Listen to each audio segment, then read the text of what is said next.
Fourth video in the Empire Total War series. Is it the fourth or is it the fifth? I'm losing track now. May well even be the fifth.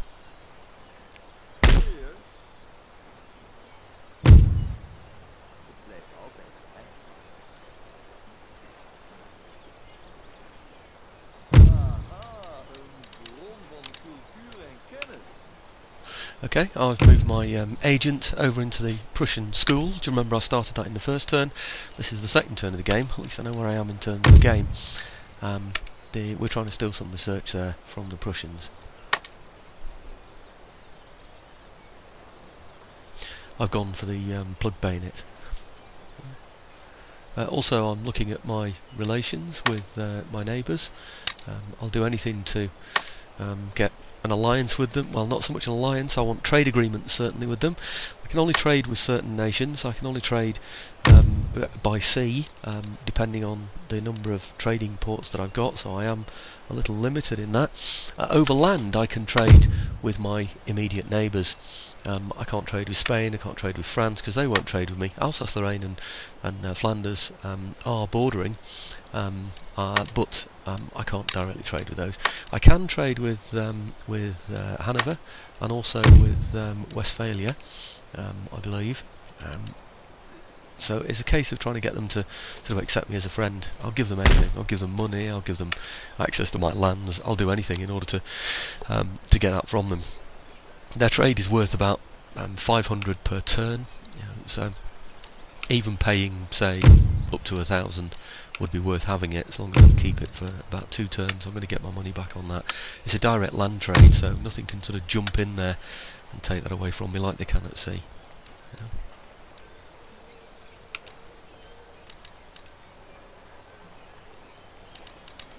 I often go over again and again and again, making various offers to people, monetary offers, suggestion of land and military access, all sorts of things, in order to get them to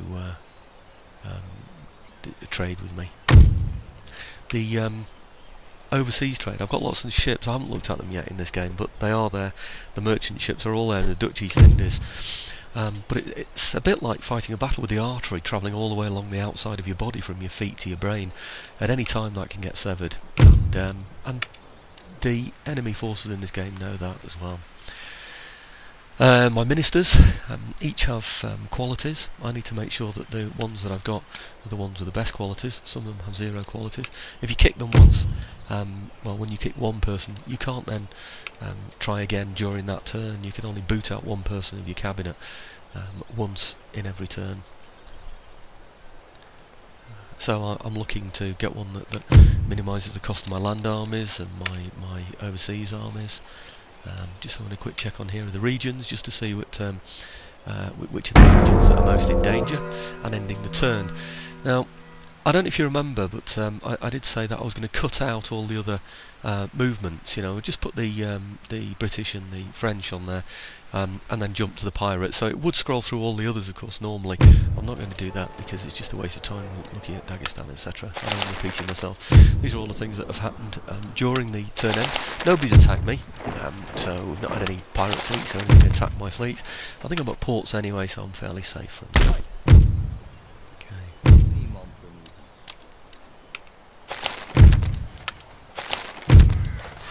You can see me there putting my agent in. I'm going for the plug bayonet.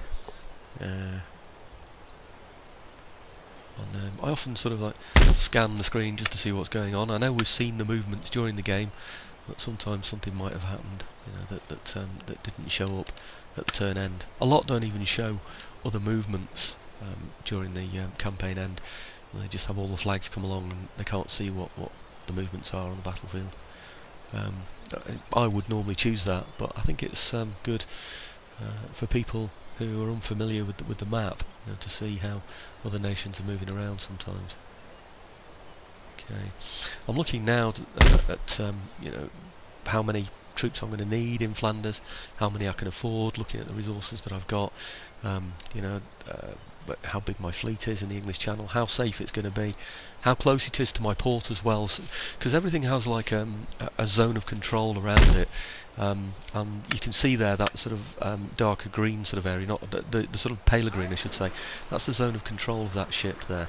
Anything that enters into there is safe so long as it's only a friend. Otherwise it would show up as a red area for any ship going through it, and they'd have to fight me, or I'd have the option to intercept them.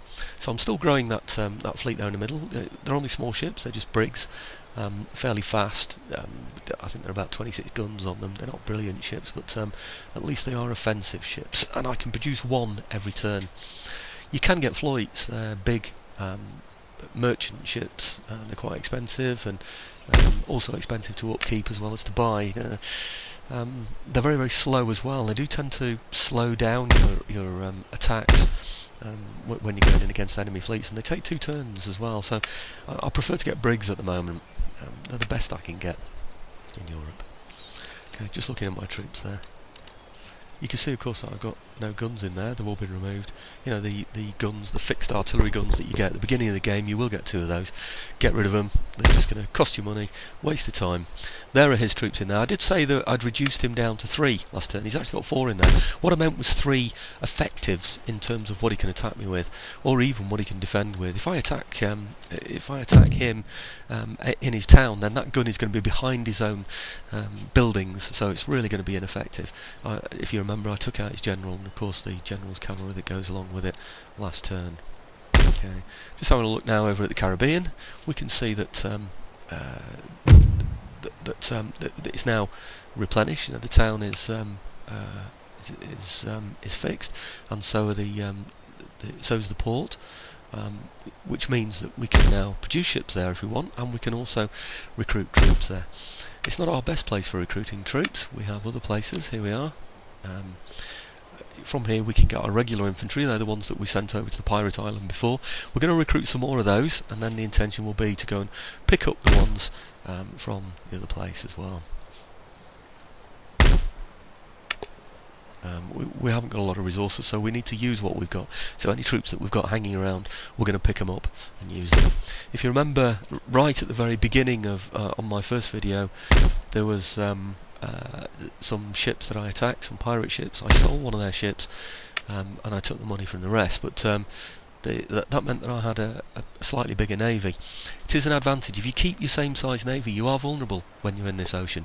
Just having that extra ship just does deter other people from attacking you when you're moving around. It does make a difference. Okay, just having a quick look round.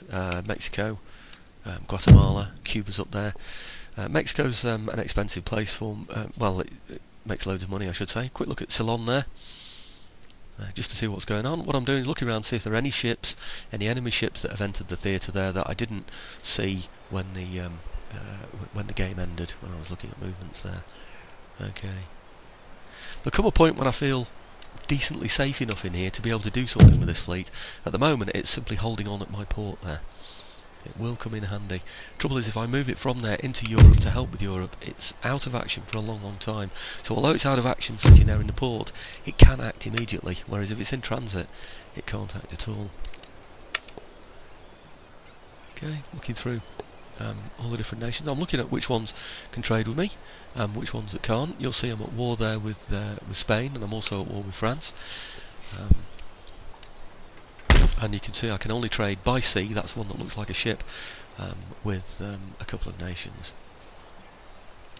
I do look down the minor nations as well to see what I can trade with there as well.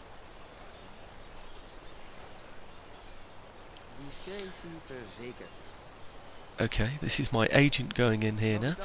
We're just having a quick look at Alsace Lorraine. That's the other French holding in Europe. He's only got 2 in Europe. Again, you can see that army there is a similar size, perhaps even better. He's got some rangers in there as well. The whole of my army, so he's got in France and in Alsace-Lorraine more than I can cope with in each place. So the French really are just too big for me to take on. I'm considering my options here, thinking maybe I can take out his general here too. not likely. You look at the percentage there, and me being able to take out his general. So I'm thinking, well, maybe I can reduce the number of troops that he produces there in Alsace Lorraine.